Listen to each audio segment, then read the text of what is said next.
The coalition demanding the passage of the Right to Information Bill into law hit the streets on Monday with its campaign to get the bill laid before Parliament rises on March 23. The campaigners Monday morning distributed flyers and sensitized the public at vantage points in Accra to raise awareness. They say they will be forced to demonstrate if Parliament fails to heed their demand to consider the bill before they go on recess. Maxwell Agwagwa was with the group on the High Street and Nima and our reports. We've been advocating for the passage of the bill for more than 17 years now. And each government come, we don't see any progress. And when the Akufo-Addo government came into power, they promised to get the bill passed in the first 100 days. The first 100 days elapsed, the bill was never passed. They gave us they were going to pass it in July. It never got passed. Before the end of the year 2017, it never got passed. And then we received promises upon promises. And so it looks like as if citizens are being taken for granted. So when push comes to shove, what are you going to do, RTI coalition? So we'll hit the streets. We'll put pressure on government. Okay. We'll make it an election issue. Yes, election is far away, but we'll make it an election issue. We'll put pressure on government for him to deliver. Another group is also here trying to preach the message and also put pressure on government to actually lay the RTI bill and then subsequently pass the bill into law. I have with me here a member of the Coalition of Right to Information here with me, Bright. So he's going to tell me how the advocacy is going on here at Nima. So what we're doing today is we're showing a lot of flyers to citizens as the traffic stops while they're in their cars. As you are aware, the president made a promise that we'll have this bill in Parliament in 10 days. It takes a lot to actually get these things done. If you look at the history of the Right to Information Parliament, we've had promises that were not fulfilled over the years. So this time we're trying to really gather momentum and take on the president on his word and have this thing passed. Well, Vice President Dr. Mahamudu Bawumia has announced that the much talked about Right to Information Bill has been approved by Cabinet and is expected to be laid before Parliament for approval. Dr. Bawumia, however, fell short of indicating when the bill will be taken to Parliament for consideration and subsequent passage into law. He however adds that together with the Office of the Special Prosecutor, the fight against corruption will be giving a major boost. The Vice President said this at the opening session of the Ghana-Norway Investment Initiative in Accra Monday morning. Nana Addo Dankwa Akufo-Addo has deployed some bold initiatives at curbing the corruption menace in order to assure the investing public of safety of their investments. The establishment of the Office of Special Prosecutor, backed by an Act of Parliament, says it all. And we have appointed someone who has the integrity and the credibility to deal with corruption matters in a non-partisan fashion. In fact, many people were very surprised that the president appointed someone not from within his own party, but from the opposition party to be the special prosecutor. And that is a signal that everybody has to be on their toes. This month also, just a couple of weeks ago, Cabinet also has given approval to the Right to Information Bill to be laid in Parliament for debate and approval, because it is very, very critical that we pass the Right to Information Bill. It is our hope that this will be an additional feather in our cap in the fight against corruption. The Vice President also reiterated the administration's ambitious plan of living beyond aid, saying government is under no illusion that achieving economic independence is going to be an easy task and is therefore putting strategic policies in place to develop an inclusive economy. Many countries, NOFund has facilitated economic growth and poverty reduction by investing risk capital in profitable businesses. It is our hope that the Accra office will help to facilitate similar roles and bring investment and prosperity to the people of Ghana and the sub-region. You might have heard in the past couple of months and recently on Independence Day, the powerful message by the President Nana Addo Dankwa Akufo-Addo on Ghana beyond aid. We are under no illusion that this is easier said than done.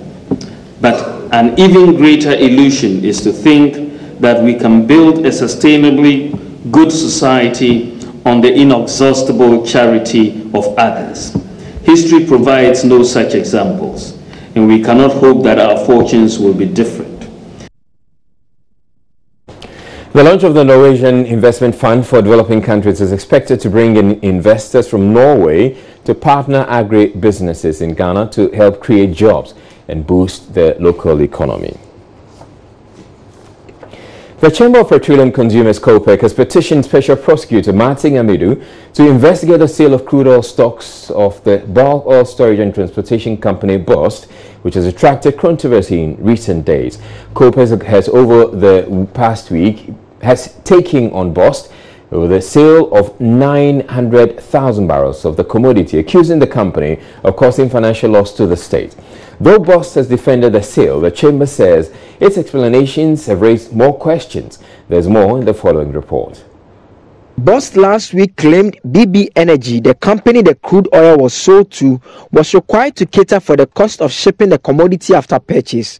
A $2 discount offered the company, according to BOST, was therefore not out of place. But COPEC disagrees. Duncan Amo at a news conference to react to the BOST response said the crude has since the trade remained in storage tanks at Tor. The product, like I've indicated and I repeat, has been domiciled in the tanks of Temoyo Refinery. It's being refined here. The finished product is being sold to us. If you recall, a week ago, the NPA and Ghana Standards Authority issued a joint statement suggesting that we may have to allow the refinery to be able to sell to us 1,500 ppm specification, although importers are bringing in 50 ppm. That is the product we are talking about, and that is why we do not think the excuses that indeed they needed to discount in order for the buyer to be able to export or ship the product out of Ghana to whatever destination couldn't have been the case, and they knew this very, very well. The issue of whether BB Energy required a license to engage in the trade had also come up for debate last week. While BOST maintains BB Energy as international traders in the sector could operate in Ghana, COPEC disagrees. Mr. Amwa wants the Special Prosecutor Martin Amidu to pay attention to the possibility of leadership at BOST organizing the sale in a manner to favor their business partners who own BB Energy. In whatever relationship exists between the two entities, the individuals involved, whether they have any special kinds of friendship or any mutually beneficial friendship, we want the Special Prosecutor to delve into that. 2016 independent presidential candidate Jacob Osei-Yeba, who describes himself as a friend of COPEC, has backed the move to involve the Special Prosecutor. No, we just want to unravel why, as at the time that this crude was sold, the world price was soaring high, but then we decided, okay, to sell it at that discount. Just ask yourself, will you do that if the crude were to be yours? Nobody would do this. And so what is the reason? It remains to be seen whether the matter will be taken up by the Office of the Special Prosecutor. Well, we contacted BOST for a response to the latest COPEC news conference, and they tell us, as far as BOST is concerned, the claims by COPEC on Monday is a misunderstanding of the sector and how such sales are conducted. They explain that once they granted the discount, the decision to move the product to whichever location was that of BB Energy to make, and that failure of BB Energy to move the product does not mean that BOST should not have granted them the discount. On the license issue, BOST maintains BB Energy did not require a license to buy the crude. Moving on to other stories, and some persons said to be sympathizers of the ruling New Patriotic Party Monday morning seized premix fuel meant for distribution to fishermen at Yeji village, resulting in a misunderstanding among the fishermen. It took the timely intervention of the Navy, who fired warning shots to restore calm in the community. The fishermen are accusing the premix committee of selling the fuel to middlemen who in turn sell it to the fishermen at exorbitant prices. Alive FM's Daniel Techi joins me with details. Hello, Daniel. What exactly happened this morning? Well, Israel, what happened was, it was around 7:30 a.m. this morning when we heard there is a chaos at the shore. therefore, I quickly rushed there to ascertain as to what is really happening.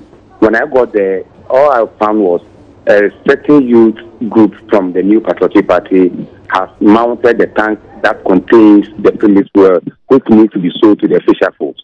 According to them, they have to form landing beaches so that all the fuel that comes goes to the fisher folks. But what happened before they mounted that particular tank was that there is this particular guy who is called Eric, and that particular guy has used a particular community's name to form a landing beach. Of whenever the premise fuel comes, he rather take the premise fuel and sell to middlemen at the realistic price. Then they sell it to the fisher folks at the price of 15 cedis to 20 cedis.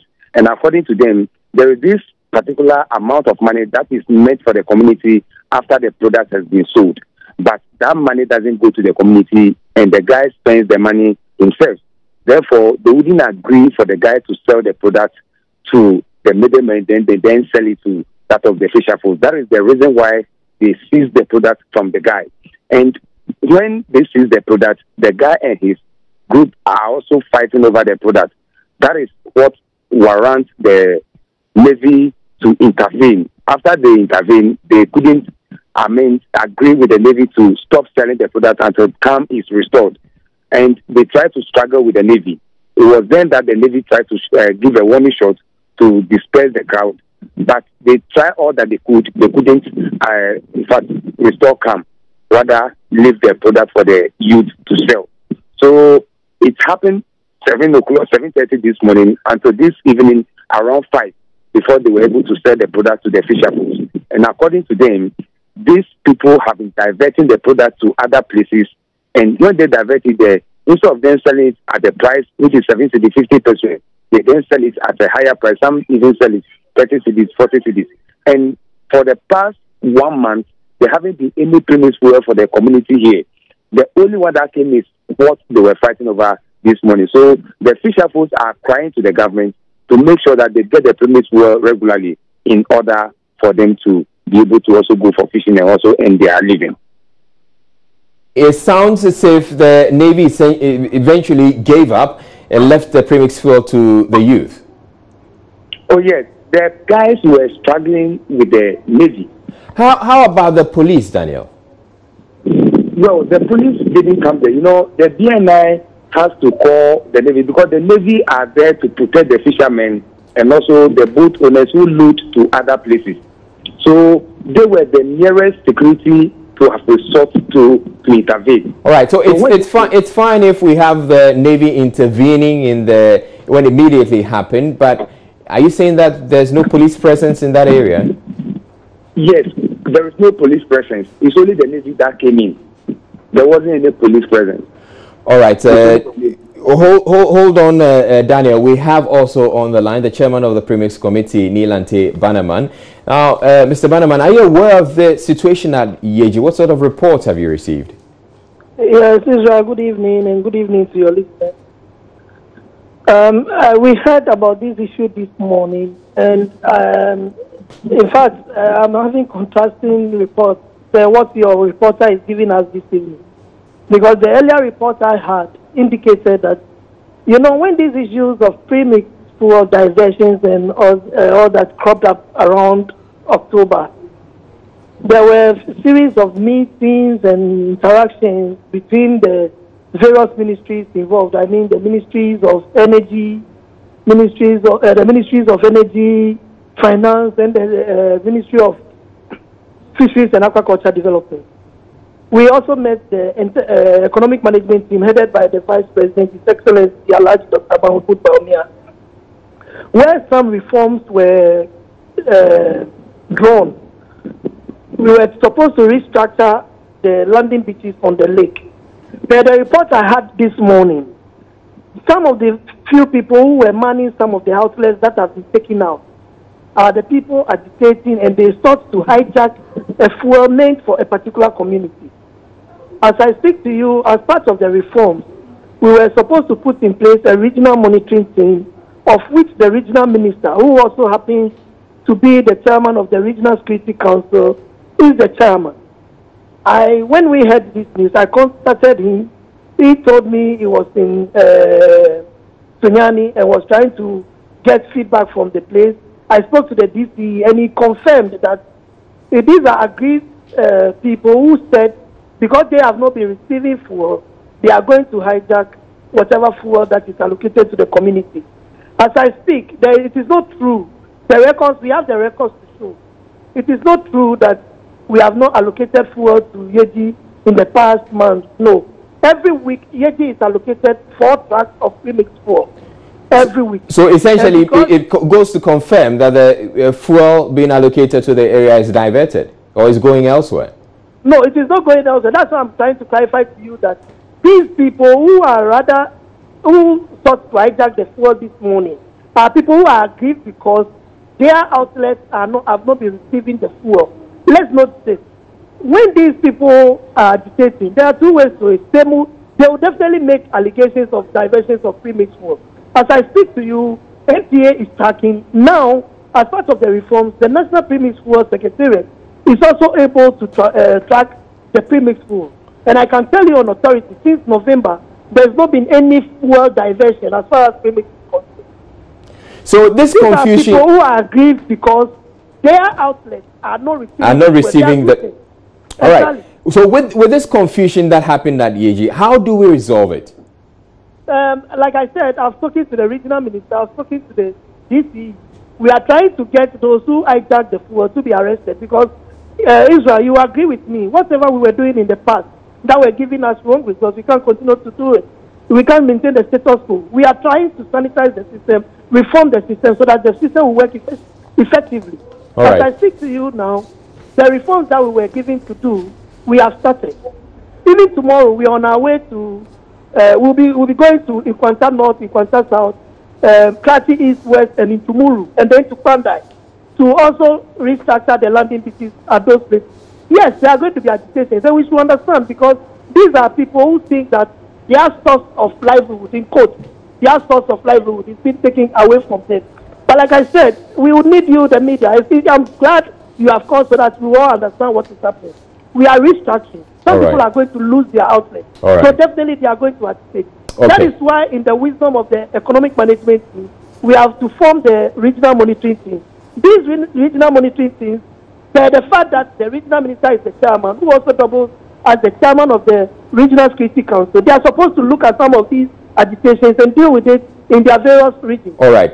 Thank you very much for joining us. That was Nilante Bannerman, who is the chairman of the Premix Committee. And earlier, we were joined by Daniel Techi, Alive FM's Daniel Techi, who brought us an update on the situation there. You're watching Joy News Prime. We're taking a break now, but still ahead in the bulletin. Ghana Met is forecasting a much longer rainy season this year and advises Ghanaians to make hay while the sun shines.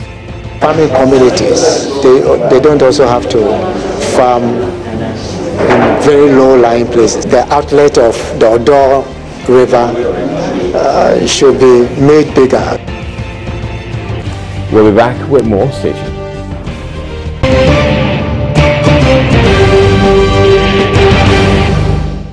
The Ghana Meteorological Agency is forecasting a much longer rainy season for southern Ghana this year, characterized by heavy downpours and flash floods. Though the agency says it doesn't anticipate severe flooding, it has warned that communities prone to floods would have to take measures to minimize its impact. Joining us is Hannah Odame was at the news conference where the agency announced the general forecast for the upcoming rainy season.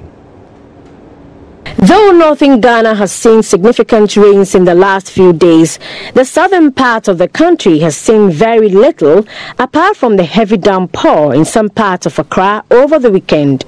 For the entire southern Ghana, the Meteo Agency says the rains should come pouring with lightning flashes from April 4. For April, May, June, the same thing applies. We have a very good scale for above, and you could see that all these places are showing deep colors over here.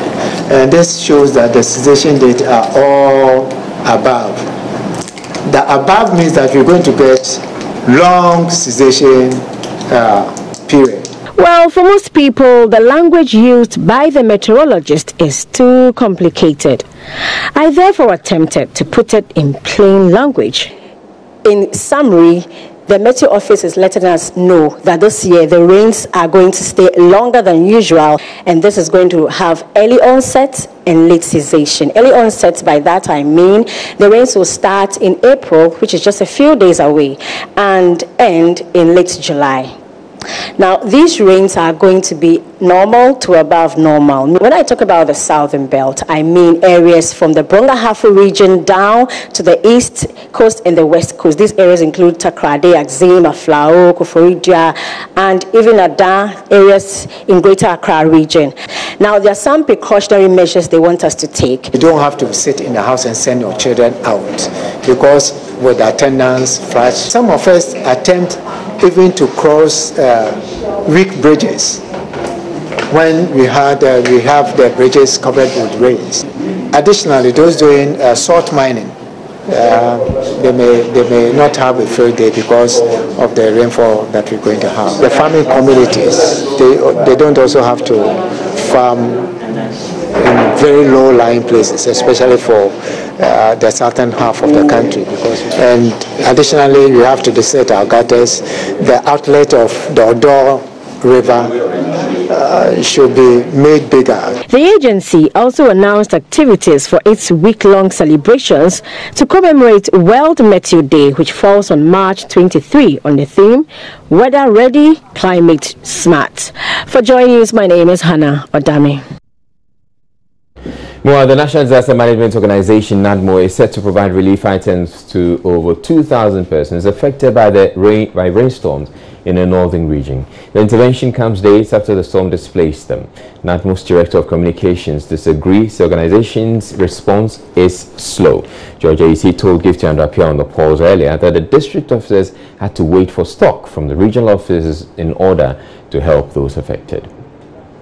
Just last week or so, we had a budget session. We were expecting a certain quantum of money to be released, about 10 million. 10 million Ghana cedis. Yes, and we were yet. And that will be for the year? No, for the quarter. Oh, for the quarter. Yeah, okay. So we can do a preparedness for these kind of, we had fires before this one. So when the fires time came, we were at your sister station, Asempa, the other time. And so that is how it is. So 10 million you were expecting. Have you received that?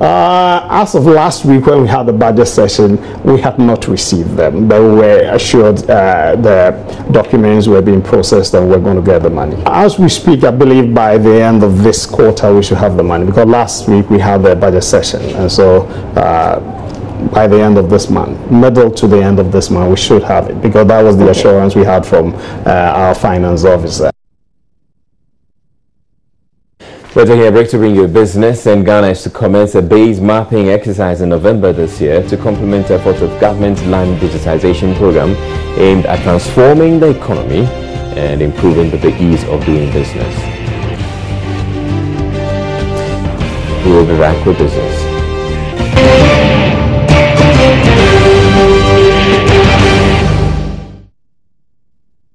Hello, good evening to you. Time now for business. Ghana is to commence a base mapping exercise by November this year as part of measures to digitize the nation's economy. The program is expected to assist with the efforts by the National Identification Authority to uniquely identify every Ghanaian. Speaking at the 55th anniversary launch of the National Investment Bank, Vice President Dr. Mahamudu Bawumia disclosed the mapping system, when successful, will improve ease of doing business and reduce interest rates. I think that if you have those pieces of the puzzle in place, where the national ID is in place, the address system is in place, interoperability is in place, the land digitization of the land registry is in place, then you really begin to see its impact on interest rates, because then it's a completely different economy. Our magician of a finance minister, Kenneth Oreta, he will do his thing and make sure you have the macro stability. That one will happen from our side. the macro stability, but the whole institutional side that we are looking at to make sure it supports the macro side. Because for the longest time, we've been doing the macro side. We know how to stabilize the economy. But if you don't have these other pieces in place, then the banking environment doesn't change. It's still the same. And these other pieces is what I call the unwritten rules of the game. You are in a game where nobody is going to come and tell you, it's not written that you must have a national ID, or you must digitize your land registry, or you must have an address, or you must have interoperability. I mean, it's not really written. But if you're going to be successful in the game, you must have it. You must have these pieces of the puzzle in place. Meanwhile, board chairman of NIB, Toby Ahwede, in an interview with Joy Business, expressed optimism the bank will meet the minimum capital requirements set by the Bank of Ghana without any intervention from government. According to him, the net worth of the bank is more than the stated capital requirement by the central bank.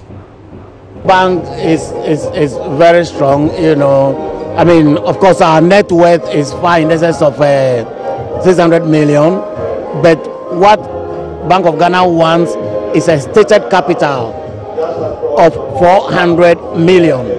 Okay, so not all of your net worth is available to satisfy that requirement.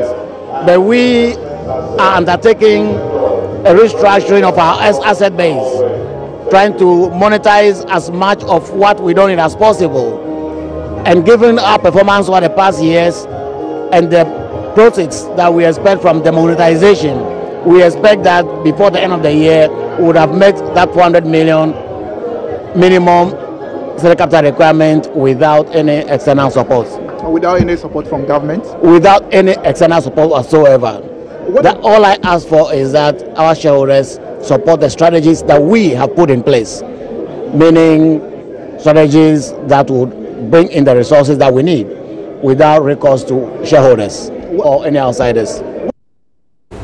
And away from that, the Institute of Energy Security Ghana says BOST should have sought clarity from the downstream petroleum regulator, the NPA, as to whether international energy firm BB Energy needed a license to trade in crude oil. Sharing his thoughts on the marketplace earlier, Richmond Roxon supported the view of the Chamber of Petroleum Consumers Ghana that despite the amount of time the crude oil in contention stayed in tank at Tor, there was no reason BB Energy should have been granted a discount. The issue is becoming murkier by the day, and for us, we find it quite strange that with this we haven't had any communication from the ministry responsible for energy. I think it is important that the ministry steps in to be able to settle these issues, especially when we have BOST involved. BOST is a state-owned institute. At the end of the day, whatever they do, their reputation will come back to haunt the business. So the trading of accusations and the counter accusations, we don't think that will augur well. Last week I mentioned that the claim by BOST that BB Energy didn't need license to trade, especially when they were refining the crude to finished product, could not be accurate, because definitely they would need some form of license from the MPA. If you remember, I mentioned also that it would have been important for MPA to write, for BOST to write to MPA to ask MPA whether or not they can go ahead to do business with this company. Now, COPEC is also contending that the issue that crude has moved out and therefore required or could require a discount is unfounded. What's your take on that also? It's a very strange position by BOST. Every crude or every petroleum product comes with a quality test certificate. So when crude is imported or when you buy crude, definitely you know the quality, you know the water level and all. And that if BOST, in its opinion, feels like within the period there was some form of contamination which ordinarily reduced the quality of the crude, it's important that they publish the quality test that they did, which company did the quality test, and what were the results. Until then, that position is not tenable, that because the crude was stored for 10 months, it means it was contaminated or was of less quality. You know, the crude can be stored for so many years.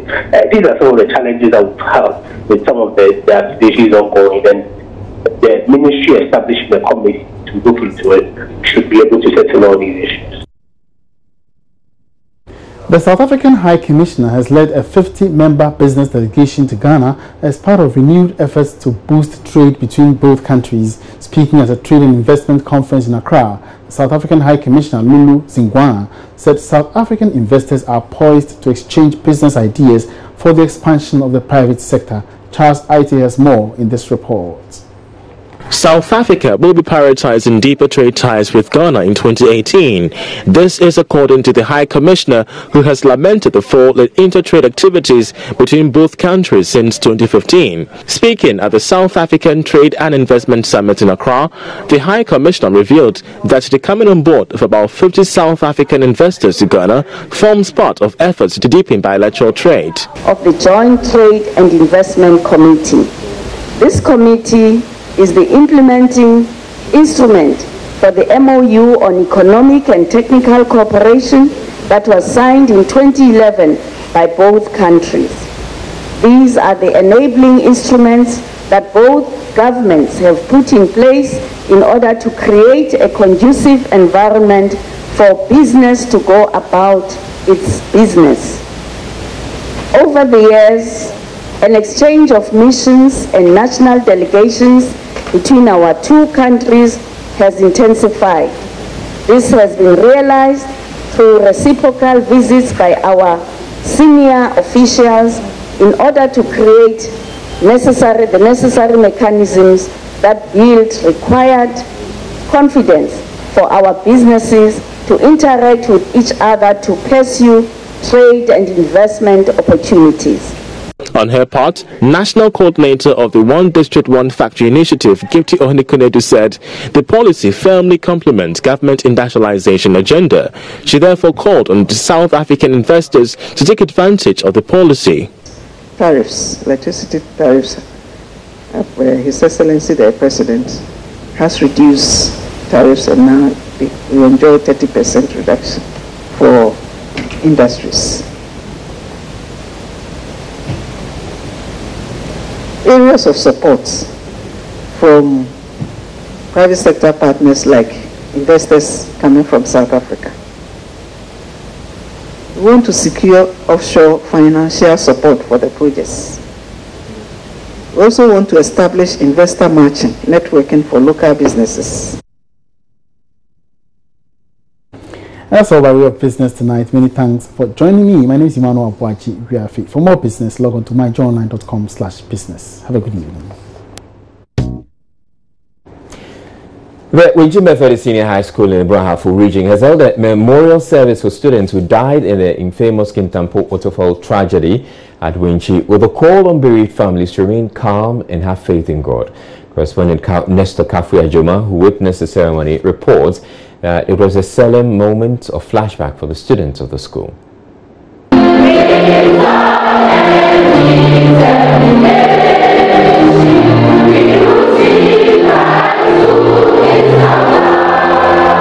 That was the atmosphere during the 2-hour memorial service for the 14 students of the geography classes from Wenchi Methodist Senior High School. Most students could not control their tears at the memorial service. Across Emmanuel, Kofi Anita Afriyu, Tokwa Abigail, Frempom Asantua Agata, Edu Asar Derek, Ajay Francis, and Ajay Owusu Daniel. Thanks be to God. May their souls rest in perfect peace. Amen. Methodist Bishop for Wenchi Diocese, Right Reverend Samuel Fred Ensu, in a sermon admonished the student body to remain unshaken and stay steadfast in God as they go through hard times. No matter the situation, whatever be the consequences, how sorrowful we are as we are remembering our departed brothers and sisters. Jesus is comforting us and appealing to us to trust in Him. When it was time to take stock of the March 19, 2017 incident, headmaster of Wenchi Methodist Senior High School, Foster Boateng, said the school is still dealing with heavy hearts a year on. Some geography students and their teachers traveled to Kitampo Waterfalls to enjoy the serene atmosphere.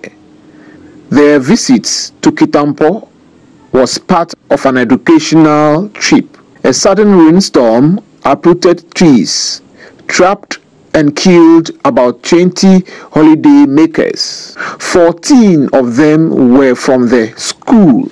The headmaster commended government and other individuals who helped them during the difficult time.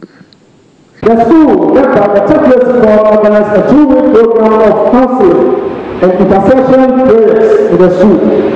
The first week, from 20th to 24th March 2017, was prepared a counseling session interwoven with a series of consolatory speeches. Chief Executive for Wenchi, Dr. Prince Efriye, announced tarring of roads in the school in memory of the departed students. Later, a weather station and statue were commissioned in remembrance of the geography students who died in the Kitampo waterfall tragedy. Wreaths were also laid on behalf of the government, PTA, students, and Board of Governors of Wenchi Methodist SHS. For Joy News, Mr. Kafui Ajoma, Wenchi. One person has been confirmed dead from multiple machete wounds in a renewed clash between two youth groups at Ahmia in the Kwabre East district of the Ashanti region. Several others, including a teacher, have been injured.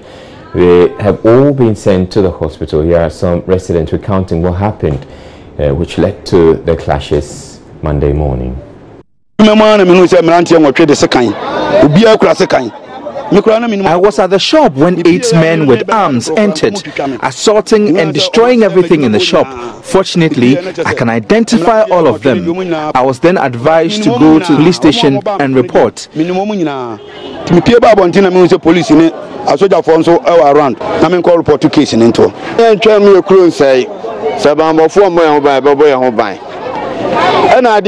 not wait for the community to be destroyed. If the security agencies won't protect us, we will protect ourselves. Such acts have been going on for a very long time. We want the president to know that we will find ways and means of protecting ourselves.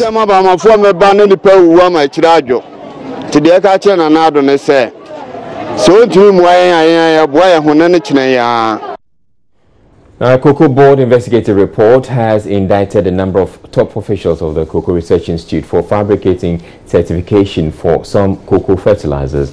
The report also found that the officials deliberately failed to subject the affected fertilizers to the required rigorous testing. Joining us, Learning Cocoa Board is now in the process of reviewing the system for testing at the Cocoa Research Institute and overhauling the committee on testing of chemicals and machinery. We'll hear from some cocoa farmers from across the country shortly. But first, we have a copy of the Cocoa Board investigative report, and my colleague Evans Mensah joins me with details. Hello, Evans. What do we have in this investigative report? So it has to do with 4 different types of fertilizer on the market, and this was set up, the investigative committee was set up last year, and it was to probe the Akati Power, one of the fertilizers, Akati Power, Japa Cocoa, Maticide and Little Vid fertilizers, because the allegation had been made that these fertilizers were on the market, although they have not been subjected to rigorous testing from the Cocoa Research Institute. And so they set up a committee to look into it. Now, the committee report found on the Akati Power, for example, that the product did not go to the food trial. That's one of the things they found. That also, that the then Chief Executive, Dr. Stephen Opuni, instructed, according to this report finding, the lead scientist then to shorten the process for award of the certificate. That also, they also found that the report of the 13th of October 2014 was not the final report from the scientists. The report had been issued based on which the certificate was given. The committee says it found that it wasn't the final certificate, the final report, that the residue analysis had not been done at the time the report itself was written, but also found that the certificate was, however, issued for the product at the time the residue analysis had not been done and the final report not issued. Now, it goes on to state that the lead scientist misconducted himself when he recommended the product to be used on cocoa at the time that he knew that the residue analysis hadn't been done. That's for Akati. On Japa fertilizer, which is one of the other fertilizers on the market, this committee found that there was no field trials of the product, and cocoa experts and farmers were spoken to tell us that normally in the process, once the fertilizer comes to the market, one of the things they do in certification is to apply it to the farms. A field trial is done to see its efficacy. That, according to this report, wasn't done. That no samples were submitted to the Cocoa Research Institute, and that the chief scientist fabricated the report on the Japa fertilizer. That's pretty serious. That's serious. That's what they found. Now, Littleville fertilizer. This one is interesting because it's one of the fertilizers mentioned by the Attorney General in the charges that have been against the former chief executive. Exactly. Now, this is what the committee report found about that particular product. So the report on Littleville was written by one of the chief scientists without any input from the officer who was actually authorized. Two of them who actually were authorized to sort of, there are checks and balances built into the system. So if you write a report approving, others in the chain have to do the same, so that there's a combined corroborated essentially. The report found that the other scientists were not involved. One person wrote it, and that the Littleville fertilizer was not tested on cocoa at all by the Cocoa Research Institute. Now, the trials that were conducted did not go through the full cycle, and that it was only on 2-month-old seedlings. So you have to go to the full cycle. That wasn't done according to the report. So what was the result of all of that? The fact that it didn't go through the rigorous tests? So the recommendations, it concludes some strong recommendations that the conduct of the purchase of a Littleville liquid fertilizer should be abrogated. The contract should be abrogated. The certificate for Littleville liquid fertilizer should also be withdrawn because they already had a certificate. It should be withdrawn according to the report. Now, the appointment of one of the senior chief scientists should be terminated. Is another thing that they've recommended. That the conduct of Dr. Sibinoponi, who's the former chief executive, and the other lead scientists implicated in this, who issued the report on the fertilizers we've talked about, should be reported to the state investigation bodies for investigation regarding the approval and procurement of millions of dollars worth of the product, which now they found that didn't get certification. Right. So essentially, the question I still want to find out is: were there any adverse impact on cocoa plantations as a result of the use of these fertilizers that did not go through the rigorous testing? Does it say? The report, as we have it, doesn't say that categorically. Right. But farmers who's working to complain generally about the efficacy of the fertilizers they're using. It doesn't necessarily mean that these fertilizers are the same as we mentioned here, but there have been reports of that we've catalogued as well today. All right. Thank you very much, Evans Spencer. We're taking a break. We'll bring you entertainment next. Stay tuned.